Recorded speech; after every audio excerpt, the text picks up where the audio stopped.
முதலில் பாரத தேசத்து மக்களுக்கும் நம் தமிழ்நாட்டு மக்களுக்கும் தமிழகத்தை சார்ந்த அனைத்து சகோதர சகோதரிகளுக்கும் எனது உளம் கனிந்த தமிழர் திருநாளாம் பொங்கல் திருநாளை நான் வரவேற்று எனது வாழ்த்துக்களை நான் தெரிவித்துக் கொள்கிறேன். பாரத தேசத்தில் பல பகுதிகளில் இது வேறு வேறு பெயரில் இந்த உழவர் திருநாள் கொண்டாடப்படுகிறது. அதனால் அவர்களுக்கும் நமது வாழ்த்தை நாம் தெரிவித்துக் கொள்வோம். இன்றைய தினம் பொங்கல் பரிசோடு சாமானிய மக்களுக்கு ஆரம்பித்திருக்க வேண்டிய இந்த பொங்கல் தமிழக மக்களுக்கு ஒரு ஏமாற்றத்தோடு தான் ஆரம்பித்திருக்கிறது என்பதை நான் இங்கே பதிவு செய்ய வேண்டும். பத்திரிகை நமது பண்டிகை நேரத்தில் எதிர்மறை கருத்துக்களை சொல்லக்கூடாது. ஆனாலும் மக்களுக்கு பரிசோடு தான் இது ஆரம்பித்திருக்க வேண்டும். சென்றைய ஆட்சியில் பொங்கல் பரிசு கொடுக்கும் பொழுது இது அதிகமாக கொடுக்கப்பட வேண்டும் என்று சொன்ன முதலமைச்சர் இன்று ₹1 கூட கொடுக்க முன்வராதது மிகவும் கண்டிக்கத்தக்கது என்பதை நான் தெரிவித்துக் கொள்கிறேன். அது மட்டுமல்ல, தமிழக மக்கள் இப்படி தொடர்ந்து எல்லா விதத்திலும் ஏமாற்றப்படுகிறார்கள் என்பதுதான் எனது கருத்து. இன்று இடைத்தேர்தலை புறக்கணித்திருக்கிறோம்.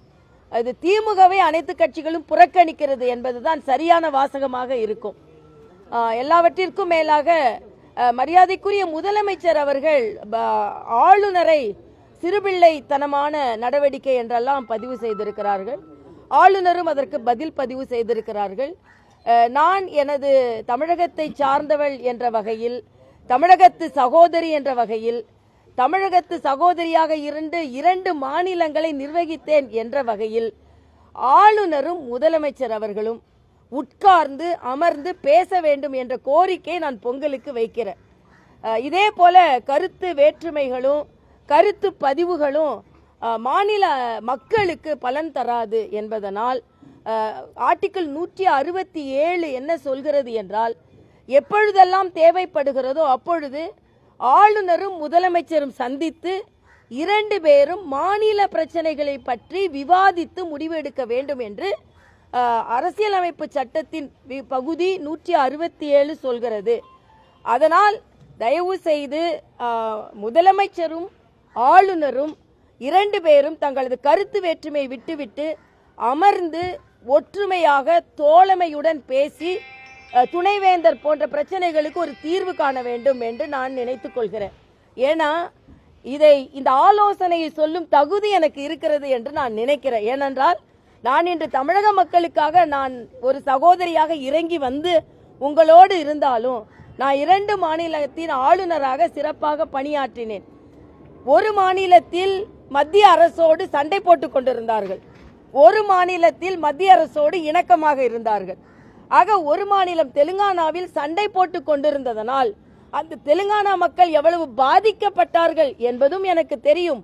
புதுவையில் நல்ல உறவு இருந்ததனால் எவ்வளவு மக்கள் பாதுகாக்கப்பட்டார்கள் என்பதும் எனக்கு தெரியும். அதனால இன்னைக்கு சந்திரசேகர் ராவ் மரியாதைக்குரிய பாரத பிரதமர் வந்தா வரவேற்க வரமாட்டார். ஆயுஷ்மான் போன்ற திட்டங்கள் எப்படி என்று தமிழக முதலமைச்சர் எந்த திட்டத்தை கொடுத்தாலும் அதை நாங்க ஒத்துக்க மாட்டோம்னு சொல்றாரோ அதே மாதிரி சந்திரசேகர் ராவும் சொல்லிக் கொண்டிருந்தார். இன்னைக்கு அவரு வீட்டில் இருக்கிறார். அதனால மக்களுக்கு நல்லது செய்பவர்களாக இருந்தால் மட்டுமே மக்கள் ஒத்துக்கொள்வார்கள். மத்திய அரசு கொடுக்கும் திட்டங்கள் அனைத்தையும் அனைத்து மாநிலங்களும் ஏற்றுக்கொள்ளும் பொழுது தமிழக அரசு அதை பற்றி கொஞ்சம் கூட அதை பற்றி முழு அறிவை பெறாமல் கூட உடனே மறுப்பது நல்லதல்ல. அதனால் இது தமிழக மக்கள் இதை முதலில் புரிந்து கொள்ள வேண்டும். மத்தியில் ஒரு திட்டம் கொண்டு வரப்படுகிறது என்றால் அந்த திட்டம் ஆராய்ச்சிக்கு பின்பு பல ஆலோசனைக்கு பின்பு மக்கள் எவ்வளவு பலன் பெறுகிறார்கள் என்பதை எல்லாம் தெரிந்து கொண்டுதான் அந்த திட்டங்கள் கொண்டு வரப்படுகிறது. ஆனால் அந்த திட்டம் கொண்டு வந்த உடனேயே அதை மறுப்பது தமிழக அரசிற்கு நல்லதல்ல. தை பிறந்தால் வழி பிறக்கும். அதனால் இந்த வலியை எல்லாம் மறந்து இனிமேலாவது மத்திய அரசின் நல்ல திட்டங்களை தமிழக அரசு பின்பற்ற வேண்டும். அது தமிழக மக்களுக்கு பலன் தருவதாக இருக்கும். உதாரணத்திற்கு சொல்ல வேண்டும் என்றால் விஸ்வகர்மா திட்டத்தில் 8.5 லட்சம் கைவினை கலைஞர்கள் தங்களுக்கு உதவி வேண்டும் என்று பதிவு செய்திருந்தார்கள். நீங்கள் அந்த திட்டத்தை பின்பற்றாததனால் 8.5 லட்சம் எளிய கைவினை கலைஞர்கள் பாதிக்கப்படுகிறார்கள். ஆனால் நீங்கள் ஒரு திட்டத்தை சொல்லி இருக்கிறீர்கள். அதை விட மக்கள் அந்த திட்டத்தின் மீதுதான் அதிக நம்பிக்கை வைத்திருந்தார்கள் என்பதையும் நான் இங்கே தெளிவுபடுத்துகிறேன். அதே மாதிரி துணைவேந்தர் பிரச்சனை, இன்னைக்கு டிராஃப்ட் தான் சொல்லியிருக்காங்க. இன்னைக்கு துணைவேந்தர் எப்படி தேர்ந்தெடுக்க வேண்டும் என்பதற்காக மத்திய கல்வி அமைச்சர் ஒரு வரைவை கொடுத்திருக்கிறார். இந்த வரைவை எல்லோரும் கருத்து ஒற்றுமைக்கு பின்பு அந்த வரைவு சட்டமாக்கப்படும். ஆனா அந்த வரைவு வருவதற்கு முன்னாலேயே ஏதோ சட்டமாக்கி விட்டதை போல தமிழக அரசு நாடகமாடி கொண்டிருக்கிறது. அதனால் கவர்னரும் முதலமைச்சரும் அமர்ந்து இந்த ஏறக்குறைய 6 பல்கலைக்கழகத்தில் துணைவேந்தர்கள் இல்லாமல் இருக்கிறார்கள். இன்னும் பல பல்கலைக்கழகங்களில் துணைவேந்தர் பதவி காலியாக போகிறது. அதனால் நான் தெலுங்கானாவிற்கு போகும்போது 13 பல்கலைக்கழகங்களின் துணைவேந்தர்கள் இல்லாமல் இருந்தது. அதற்கப்புறம் நான் பெருமுயற்சி எடுத்துதான் அது போடப்பட்டது.